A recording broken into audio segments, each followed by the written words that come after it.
ரவா உருண்டை செய்கிறது ரொம்பவே சிம்பிள் தாங்க. இதுக்கு வந்து பார்த்திங்கன்னா, முந்திரியும் பாதாமும் இந்த மாதிரி நறுக்கி கொஞ்சமாக எடுத்து வச்சுருக்கேன். அதுக்கப்புறமா ரவை வந்து நம்ம ஃபஸ்ட்டு வறுத்துக்கணும். அதுக்கு 1 கப் ரவை எடுத்து வறுத்துக்க போகிறேன்.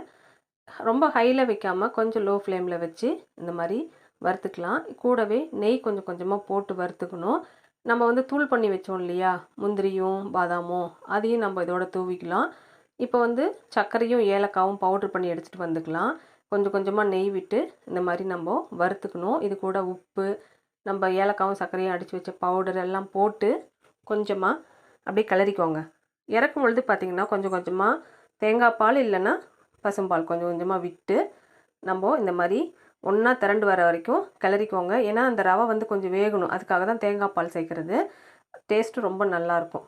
கடைசியாக பார்த்திங்கன்னா நல்லா ஒன்றா திரண்டு வர சமயத்தில் நம்ம கொஞ்சமாக நெய் கையில் தடவிக்கிட்டு ஒவ்வொரு உருண்டையாக நம்ம இந்த மாதிரி